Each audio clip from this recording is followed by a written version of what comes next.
Right గా breaking news అయితే చూస్తున్నాం. ఈ నెల 11న గులాబీ బాస్ తెలంగాణ భవన్ రానున్నారు. అసెంబ్లీ బడ్జెట్ సమావేశాల నేపథ్యంలో ఈ నెల 11న మధ్యాహ్నం 1 గంటకు బీఆర్ఎస్ శాసనసభ పక్ష సమావేశం జరగనుంది. ఈ సమావేశంలో బడ్జెట్ సమావేశాల్లో ప్రతిపక్షం తరపున లేవనెత్తాల్సిన అంశాలపై పార్టీ నేతలతో ఆయన చర్చించనున్నట్టుగా తెలుస్తోంది.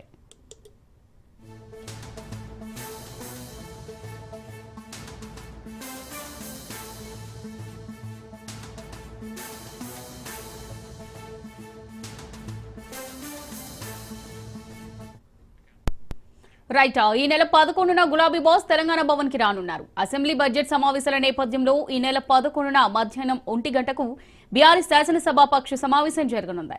ఈ సమావేశంలో ప్రతిపక్షం లేవనెత్తాల్సిన అంశాలపై పార్టీ నేతలతో ఆయన చర్చించనున్నట్టుగా తెలుస్తోంది.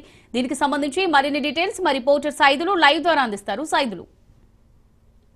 ఎస్ అమూల్య, బీఆర్ఎస్ పార్టీ శాసనసభ పక్ష సమావేశం ఈ నెల 11వ తారీఖు మధ్యాహ్నం 1 గంట సమయంలో కేసీఆర్ అధ్యక్షతన ప్రారంభం కానుంది. ముఖ్యంగా అసెంబ్లీ బడ్జెట్ సమావేశాల నేపథ్యంలో ఈ సమావేశం కి ప్రాధాన్యత సంతరించుకుందని చెప్పవచ్చు. ఎందుకంటే అసెంబ్లీ బడ్జెట్ సమావేశాల్లో బీఆర్ఎస్ పార్టీ ప్రధాన ప్రతిపక్షం కాబట్టి అనుసరించాల్సిన వ్యూహం పైన ఎమ్మెల్యేలకు కేసీఆర్ దిశానిర్దేశం చేస్తారు. ఎందుకంటే అసెంబ్లీ బడ్జెట్ సమావేశాల్లో గతంలో పోల్స్తే అనేక హామీలు కాంగ్రెస్ పార్టీ ప్రజలకు ఇచ్చింది కాబట్టి ఇచ్చినటువంటి హామీలు ఎన్ని, నెరవేర్చింది ఎన్ని, ఎంతవరకు బడ్జెట్ ఆయా శాఖలకి కేటాయించారనే దానిపైన ఇటు ఎమ్మెల్యేలకు ఒక దిశానిర్దేశం చేసిన తర్వాత ఇటు అసెంబ్లీ వేదికగానే ఖచ్చితంగా అధికార పక్షాన్ని ఎండగట్టాలని చెప్పేసి ఇప్పటికే బీఆర్ఎస్ పార్టీ భావిస్తున్న నేపథ్యంలో అనేక అంశాలు చర్చకు పట్టుబట్టాలని చెప్పేసి కూడా బీఆర్ఎస్ పార్టీ భావిస్తుంది. ఎందుకంటే కామారెడ్డిలో బీసీ డిక్లరేషన్ అని చెప్పేసి ఆనాడు ఎన్నికల సమయంలో హామీ ఇచ్చారు కాబట్టి ఇదే అంశం, అదేవిధంగా చేవేలలో ఎస్సీ డిక్లరేషన్ సభ,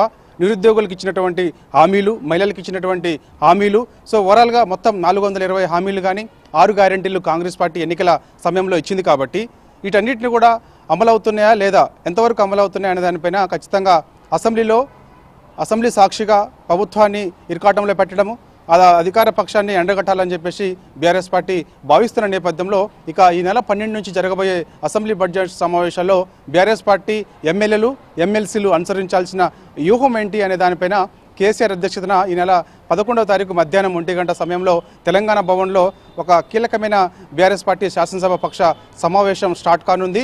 అనేక అంశాలు ఇటు ఎమ్మెల్యేలతోటి కేసీఆర్ చర్చించిన తర్వాత ఇక 12 నుంచి అసెంబ్లీ బడ్జెట్ సమావేశాలు ప్రారంభమవుతాయి కాబట్టి అదే రోజు కేసీఆర్ అసెంబ్లీకి వస్తారా, లేదంటే గవర్నర్ ప్రసంగం రోజు వస్తారా, లేదంటే బడ్జెట్ ప్రవేశపెట్టే రోజు అసెంబ్లీకి వస్తారా అనేది కూడా తెలియాల్సింది. సో ఖచ్చితంగా మాత్రం కేసీఆర్ అయితే మాత్రం ఒక్కరోజు అసెంబ్లీకి వచ్చే అవకాశం అయితే కనిపిస్తుంది. సో ఇక మిగిలిన అంశాలు ఏదైతే కాంగ్రెస్ పార్టీ 15 నెలల పాలన ఏదైతే ఉందో ఈ 15 నెలల పాలనలో సంబంధించి ఇటు ప్రభుత్వ వ్యతిరేక విధానాలు అంటే హైడ్రా అంశం కానీ, అదేవిధంగా మూసి ప్రక్షాళన చేస్తామని చెప్పేసి అంశం కానీ, అదేవిధంగా గురుకులాలకు సంబంధించినటువంటి అనేక మంది విద్యార్థులు ఫుడ్ పాయిజన్ తోటి ఇబ్బందులు తలెత్తారు కాబట్టి ఆ అంశం కానీ, అదేవిధంగా రైతులకు ఇచ్చినటువంటి హామీలు కానీ, రైతు రుణమాఫీ కానీ, రైతు భరోసా కానీ, సో వీటన్నిటిపైన కూడా బీఆర్ఎస్ పార్టీ 15 నెలల్లో సంబంధించినటువంటి చేసిన కార్యక్రమాలు ఏదైతే ఉన్నాయో వీటన్నిటిపైన కూడా అంశాలన్నీ కూడా లేవనెత్తాలని చెప్పేసి కూడా బీఆర్ఎస్ పార్టీ భావిస్తుంది. ఎందుకంటే ఇప్పటికే రైతులు అనేక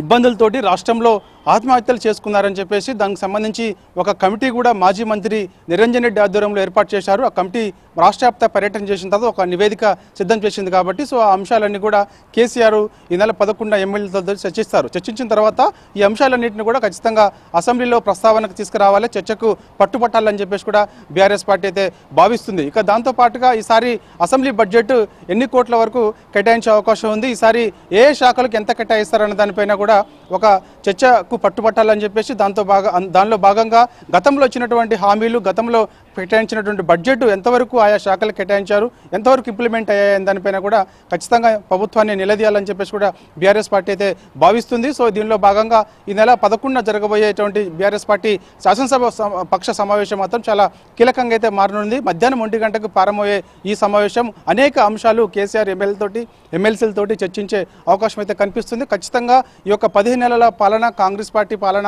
ప్రజల్లో తీవ్ర వ్యతిరేకత ఉన్న నేపథ్యంలో ఒక్క హామీ కూడా నెరవేర్చలేకపోయారు, గ్యారెంటీ కూడా అమలు చేయలేకపోయారు. కాబట్టి వీటన్నిటిని కూడా ఖచ్చితంగా అసెంబ్లీ సాక్షిగా నిలదీయాలని చెప్పేసి కూడా బీఆర్ఎస్ పార్టీ అయితే భావిస్తుంది. ఇప్పటికే అనేక కార్యక్రమాలు బీఆర్ఎస్ పార్టీ 15 నెలల్లో చేసింది కాబట్టి వాటి అంశాలపైన కూడా ఖచ్చితంగా నిలదీయాలని చెప్పేసి కూడా భావిస్తున్నారు. లగచర్ల ఇష్యూ ఏదైతే ఉందో లగచర్ల ఇష్యూ కూడా ఖచ్చితంగా ఈసారి అసెంబ్లీలో చర్చకు పట్టుపట్టాలని చెప్పేసి బీఆర్ఎస్ పార్టీ భావిస్తుంది. అక్కడ ఉన్నటువంటి గిరిజన భూములను ప్రభుత్వం బలవంతంగా లాక్కునే ప్రయత్నం చేసింది కాబట్టి బీఆర్ఎస్ పార్టీ పోరాటం వల్లనే ప్రభుత్వం వెనక్కి తగ్గింది. కాబట్టి గిరిజన భూములను లాక్కోకుండా అక్కడ ఫార్మసిటీ ఏర్పాటు చేయడం లేదని చెప్పేసి ప్రభుత్వం ప్రకటన చేసింది. కాబట్టి అది బీఆర్ఎస్ పార్టీ ప్రభుత్వం చేసినటువంటి పోరాటం వల్లనే ప్రభుత్వం వెనక్కి తగ్గిందనే అంశం కూడా లేవనెత్తే అవకాశం అయితే కనిపిస్తుంది. ఇక మూసీకి కూడా 1,00,000 కోట్లు ఖర్చు పెట్టి చేయాల్సిన అవసరం ఏమిందని చెప్పేసి కూడా ఈ అంశాన్ని కూడా అసెంబ్లీలో పట్టుబట్టే అవకాశం అయితే కనిపిస్తుంది. సో ఇట్లా అనేక అంశాలు కూడా ఖచ్చితంగా ఈసారి అసెంబ్లీ బడ్జెట్ సమావేశాల్లో లేవనెత్తాలని చెప్పేసి ఆ లేవనెత్తిన తర్వాత అసెంబ్లీ వేదికగా కాంగ్రెస్ పార్టీ ఇచ్చినటువంటి హామీలన్నీ కూడా నెరవేర్చే విధంగా ప్రభుత్వం ఖచ్చితంగా ప్రభుత్వం పైన ఒత్తిడి తెచ్చే విధంగా ప్రజల వైపున ఉండి అటు ప్రజాక్షేత్రంలో అసెంబ్లీ వేదికగా ఖచ్చితంగా ప్రభుత్వాన్ని ఎండగట్టాలని చెప్పేసి కూడా బీఆర్ఎస్ పార్టీ భావిస్తుంది. దానిలో భాగంగా ఈ నెల 11న జరగబోయే కీలక బీఆర్ఎస్ పార్టీ శాసనసభ పక్ష సమావేశంలో ఎమ్మెల్యేలకు కేసీఆర్ ఒక దిశానిర్దేశం అయితే చేయబోతున్నారు. Amulya, right, thanks for the update Saidulu.